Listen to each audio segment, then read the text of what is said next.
fantastic man, respected all over the world. Prime Minister likewise. But we have to go the Emir first. Do you agree, Mr. Prime Minister? First him. But highly respected people, great people. And we work very well together. We have our deal done with Iran, and it should be successful. It goes to a second stage, which I think will be actually easier. I didn't want to attack them last week, but we had no choice. And we did it twice, actually. We were doing it a third time, and we were able to not have to do that. But we have a deal that's a fair deal. It's a good deal. We are not investing any money in Iran, by the way. That rumor got out there yesterday. It was ridiculous. We have the right to go in someday and do, if I want to do something, or if somebody wants to do something, but we are not investing any money. We have no obligation to invest any money in Iran.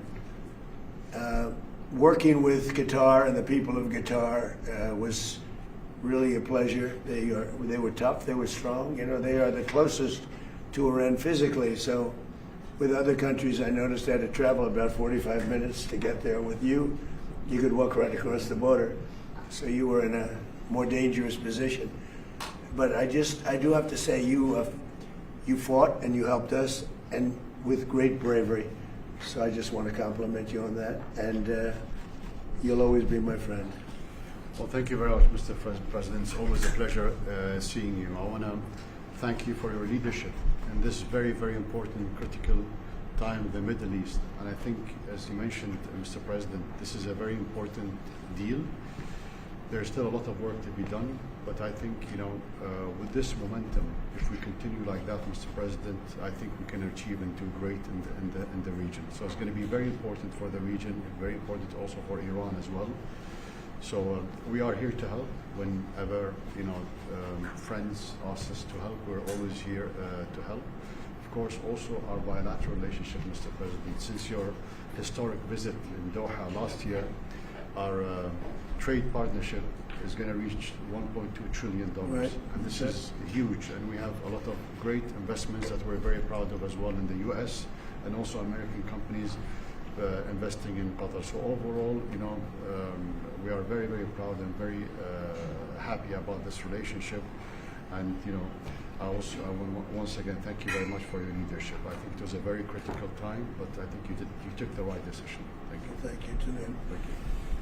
Qatar is going to be investing much more than $1 trillion in the United States. We have over 18. It's going to be 19.4 or so when it figures out. But we set a record. There's never been anything like it. No country in history has had that kind of investment. We'll be having almost $19.2 trillion invested in the United States. The record was 10 years ago from another country when it was hot. But we have the hottest country in the world right now. But Qatar's been a great investor. We really rekindled ourselves when I met with you last year, a year ago, probably 13, 14 months. That was a good trip. And it was May. So they're gonna last May, I think. Yeah, I mean, a year. Yeah. That was a great trip, and we established. We've been friends for a long time. We've known each other for a long time. But Qatar is investing tremendous amounts of money in our country, and we appreciate that. Our country's we're building more factories, AI. We're leading AI by a lot. We're building automobile factories. We're building more than we've ever built in the history of our country. No country is ever doing what we're doing right now. No country has ever been able to do. And those factories will be opening over the next year and a half. Some are already open or very soon. The pharmaceutical companies are coming back. The car companies are coming back from Germany, from Japan, from so many other places. Mexico and Canada, they're all coming back. We lost them foolishly years ago because we had presidents that didn't really know what they were doing. They should have never lost. But they're all coming back in beautiful, brand new, gleaming factories. In fact, there are a couple of big old plants. And I said, are you going to use that plant? And they said, no, we're building brand new. They're knocking it down. Everything's built brand new, beautiful. It's jobs. And the auto business, we're going to bring back probably we lost 57% of our automobile business. I think we're going to bring it mostly back. And for chips, we were the king of chips, and then it got stolen from us. We went from being the king to having basically no chip business. The CHIPS Act that was done by Biden was a disaster, just a stupid thing to do. You handed billions and billions of dollars to people, and then they didn't build a factory. But we have a different system. We have a system that if they don't build, they get paid tariffs. They have to pay tariffs of upwards of 200%. They don't have to pay anything for a little while, but if they don't get their plant built, then we would have, I think, 50% of the chip industry by the time I leave office, so maybe more. They're building mostly coming out of Taiwan, but they're building, and a lot of them, for whatever reason, in Arizona, Texas. But we'll have 50%, maybe more than that, of the chip industry. We're going to have, we'll be making almost all of our pharmaceuticals, and likewise that. If they don't build, they'll have 150 to 200% tariff to pay. If they do build, they have no tariff to pay. So our country has never done anything like this. And just, I want to mention Iran. We appreciate the relationship we've had over the short period of time with Iran. The primary thing, it's, we can talk about the Iran deal all day long. We're not investing any money. We have the right to if we want, but we're not investing any money. We didn't pay for it like Obama did. He paid billions of dollars. He paid $1.7 billion from an airplane, all green cash. It was crazy. I watched that. I couldn't believe it. But the one thing that's happening that's of note, frankly, the only thing that really matters to me, is Iran will never have a nuclear weapon. And it says it loud and clear. They're not going to develop it. They're not going to buy it. They're not going to do anything with it. And if they do, they suffer unbelievable consequences. Not just a little bit like, I won't even tell you the consequences, but the consequences are the ultimate consequences. And with that being said, I hope we have a very good relationship. But the biggest thing is they will not have a nuclear weapon. And that's the reason I got in, and that's the reason I agreed to sign. And we originally had, Marco was with me, and they originally wrote that we will not develop a nuclear weapon. I said, no, you're not going to develop it, you're not going to buy either. So we have, that took another couple of days of time. Everything was, it's ridiculous, but so we have, they will not develop, purchase, buy, or any other thing. They're not going to acquire a nuclear weapon. If they do, all hell will rain down on them.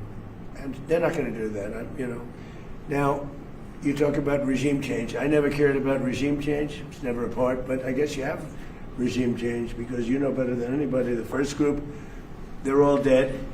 The second group, they're dead. A part of the third group is gone. And we're dealing with people that I think are very rational people. I mean, they were nice to deal with. They were strong people, smart people. I think actually they're smarter than the first and second group. But they're not radicalized, and they're, looking to help their country. So, again, I don't believe the regime change. I've watched regime changes for years. They never work. It has to just happen. I can tell you this is a country where the Emir is so respected, and the Prime Minister is so respected by the people, and that's the way a country should run. It should run out of respect, not of fear. As you know, at least 42,000 protesters were killed in Iran. Killed. They were protesting. The wrestler, they had the big event at the White House the other day, the UFC, and they were all talking about he was a great fighter. And he was hung with his two friends because he spoke something about their regime. It's tough stuff. So we're very happy that we were involved. We're very, very impressed with Qatar and the way they've handled things, because they were really on the line. They were in the front line. They were being shot at just about as much as anybody, but you were a lot closer because you were right there. Literally, I could walk in a minute. Every other place I have to take a plane, but I can walk. So they were really on the line. And I just want to comment that, I just want to really congratulate you on bravery. I don't know if you get congratulated for bravery, because bravery is something you either have or you don't, and you never know until you test it. But you were tested, and you had great bravery. Thank you very much. Thank you, Mr. President. Thank you. Really appreciate it. Are you going to have a separate meeting with President Zelensky? And what would I had one. What would a Ukraine deal look like? Well, we have one, but we had a good meeting. I'm meeting him later on, too. We had a very good meeting. Look, Russia should make a deal. Russia's lost tremendous amounts of people, and so has Ukraine. Last month, they lost 35,000 soldiers between the two of them. Think of that.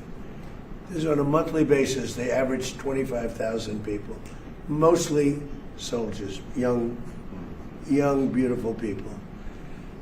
And it's crazy what's going on there. But we had a meeting, and we'll see how. I spoke with President Putin on Sunday. And it's sort of the same thing. I mean, they just keep going, fighting, losing soldiers.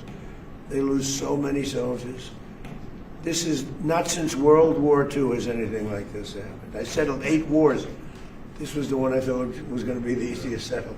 They just, there's a lot of dislike between the two leaders. But yeah, I'm meeting with him again later on today. And are you going to have a special focus on Ukraine? Well, we're going to look. Now we were focused on Iran. That's going to be in the back, in the rear view mirror. But we'll be, look, we have nothing to do with it. We sell weapons to them. We don't even give them. Obama gave them $350 billion worth of weapons. Gave, which was crazy. The European Union pays us full price for weapons. But it's not that. It has no impact on us other than we sell weapons. We're thousands of miles away. But the only reason I don't like to see 25,000 young people die every month. Every month, 25,000 people die. Young people, they're just starting their life. They go to this front and they get blown up. And Ukraine is losing a lot of people too. I mean, the whole thing is ridiculous. So, yeah, I'm going to do whatever I can. Mr. President, if the Iranian regime continues to kill their own people, will you still move ahead with this deal? If they refuse to what with their people? If they continue to kill their own people, the Iranian Well, regime... we talk to them about it, and we see. I will say the majority of that took place during the first and second regimes, much more so than now. It was much more severe, but it's a terrible thing. Yeah, do you have a question? Yes, Mr. President. This is for both you and the Emir. What are the economic opportunities? Well, I think they'd be good. I mean, I can tell you from our standpoint, we have a lot of opportunities all over the world. But the Emir lives right next door, and I think, they have a lot of oil. I think they'll be good. First, they're going to have to prove themselves, I think, before any of us go in there. But I hope they do well. I hope they do well. Look, one thing, whether they do well or poorly, they can't have a nuclear weapon. That's a big thing.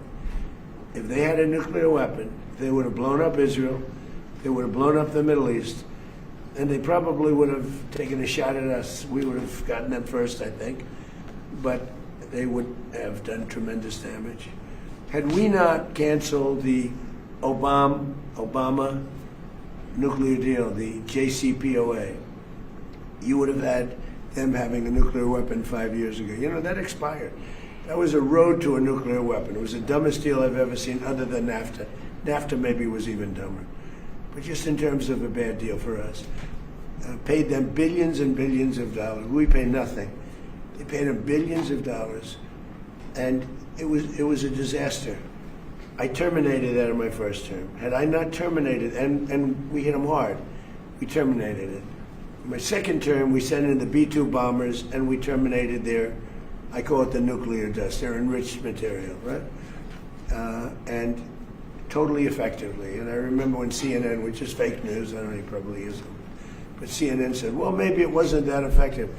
So the Atomic Energy just reported that it was one of the most devastating bombings that they've ever seen. The whole mountain collapsed on top of it. And frankly, to go get it, we're going to go get it. But to go get it is a big deal. because they say only China and us have the equipment where you can even get. The whole mountain is collapsed on top. We have cameras on it. You could make the case, why are you even bothering? Because it's not really valuable. It's, you know, it's probably $500,000 worth. It's not very valuable stuff. But I think psychologically we want to get it. Can I just answer? You asked. I think in the last couple of months or weeks, I think that wasn't our. We were not interested in, you know, what are the opportunities, economical opportunities in Iran. Our interest, both of us, was to first of all to find a deal to stop this war. This is our main target. But looking at the economy and the opportunity, I'm sure there are going to be huge opportunities. And you know, as long as I said, this is a very important momentum to keep working like that to reach, let's say, the final deal. After that, Iran will be, you know, of course, open for any kind of investments, and I'm sure there are going to be huge opportunities. But to be honest, you know, we never thought of it. You know, our target, you know, is to try to find a deal. Well, they're going to need something because we blew them up. And, you know, you could make the case, I used to make the case that, like a week ago I said it, now it's different, we have an agreement, but if we left, we did a great job. If we just left, we did a great job because it would take them 15, 20 years maybe to rebuild. And we were going to do a much bigger job if the agreement wasn't signed. We would have taken it to a level. And if we did that, they would never, ever, I believe, be able to rebuild. Too much. Mr. President, what are the expectations for Israel? Can this deal survive if Israel attacks Lebanon? It can, and you know, I consider that the minor war. Iran's the big one, but we have that a little pinprick out there that constantly rears its head, and that's Hezbollah. And, you know, I was very responsible for Syria, and the man that's running Syria now is a person that I put there along with President Erdogan and some others. He's done an amazing job of pulling it together. He's not a Boy Scout, but he's done an amazing job of pulling it together. And he is very good with Hezbollah, does not like them. And I'll tell you what, Israel's fighting Hezbollah too long, and too many people are being killed. And you don't have to knock down an apartment house every time you're looking for somebody, because there are a lot of people in those apartment houses, and they're not all Hezbollah, that I can tell you. And I suggested to Israel to let Syria take care of Hezbollah. Because to be honest with you, I think they do a better job of doing it. Is that on board with And I didn't like Syria. I didn't like where 2 hours before we're signing the agreement, that there was an attack in Lebanon, in Beirut. It was right in, it wasn't like in the southern side, and you know, it was in Beirut. I did not like that. I let them know that. I didn't like it, not at all. But I think that Syria, you know, he's pulled that country together amazingly quickly. He's very capable, and he's been very good for me. He's protected everything that I've asked for. He's done. And if Israel can't do the job without killing everyone else, he'll do the job. Syria will do the job. Are you frustrated with Netanyahu, sir? No, we had a great relationship. We're talking about some end details. I didn't like that he did an attack based on there was a very minor little thing with some drones that were released, and he ends up doing I saw that attack. I saw where that bomb went. Did you see what happened? That was a vicious, that was too much. You know, you can do too much also. But we've had a very effective relationship. Without us, without the United States, there would be no Israel. Without me, there would be no Israel, because no other president was willing to do what I did. I've had a great relationship with Bibi, but now Bibi has to be more responsible with respect to Lebanon. Lebanon used to be a great country. It was a country where you had professors, doctors, lawyers. The great intellect was in Lebanon. Now it's terrible. I would say of all countries, they've been treated the worst. And they can't defend themselves. And they have Hezbollah, which is a problem for them. So, no, I'm not happy with the way Israel has handled themselves with Lebanon and with Hezbollah. They should have been able to do the job faster. It just goes on forever. And when that happens, it throws a negative light on the big deal, and that's the deal with Iran. So when you ask me about Bibi, an unbelievable relationship. But Israel would have been blown up a long time ago had I not gotten involved. Two things I did. I terminated the Iran nuclear deal. Barack Hussein Obama sold out Israel for Iran. He went to Iran. He sold them out.